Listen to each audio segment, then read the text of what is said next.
भिवंडीच्या पडघा येथील महापारेषण वीज वाहिनीत सकाळी 10:30च्या सुमारास तांत्रिक बिघाड झाल्यामुळे याचा मोठा फटका उल्हासनगर, अंबरनाथ आणि बदलापूर या तिन्ही शहरांना बसलाय। या तिन्ही शहरातील जवळपास 95,000 ग्राहकांना या तांत्रिक बिघाडाचा त्रास सहन करावा लागलाय। सकाळपासून वीज पुरवठा खंडित झाला असून ऐन कामाच्या घाईगडबडीत वीज पुरवठा खंडित झाल्यामुळे वीज ग्राहकांचे प्रचंड हाल होत आहेत। महापारेषण प्रशासनाकडून तांत्रिक बिघाड झालेल्या वाहिनीच्या दुरुस्तीचे काम युद्धपातळीवर सुरू असून वीज पुरवठा सुरळीत होण्यासाठी अजून 4 ते 5 तास लागणार असल्याची माहिती संबंधित प्रशासनाकडून देण्यात आली आहे। त्यामुळे रोजच्या त्रासात ही अजून एक भर पडली असल्याची तक्रार आता वीज ग्राहक करतात। काय सांगणार सर, कसं आहे, आपल्या अहमदनगरला एक मोरीवाली एच सर्व्हिस स्टेशन आहे, ट्रान्समिशनचं महा ट्रान्सफॉर्मर जे म्हणतो MSCTCL। तर त्यांना जी सप्लाय आहे ती पडघेवरून आहे 100 kV। तर सकाळी 10:33 त्यांची जी एक लाईन आहे पडघे मोहन आहे ती त्यांची ट्रिप झाली होती।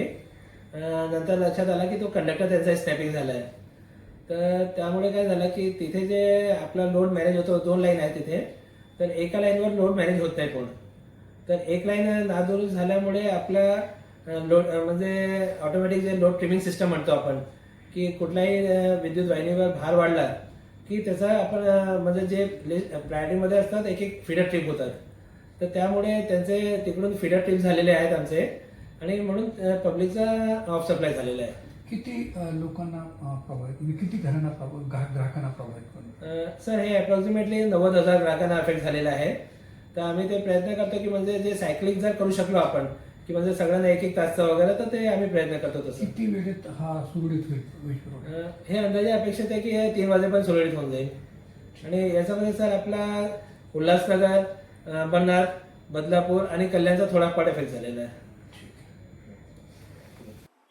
या बातमी संदर्भात तुमच्या प्रतिक्रिया आम्हाला कमेंटच्या माध्यमातून नक्कीच कळवा। आणि अशाच प्रकारच्या बातम्या पाहण्यासाठी लोकशाहीचा चौथा आधारस्तंभ लोकतंत्र या वाहिनीला लाईक, फॉलो आणि शेअर करायला विसरू नका। त्याचबरोबर YouTube या आपल्या वाहिनीला देखील सबस्क्राईब करायला विसरू नका। धन्यवाद।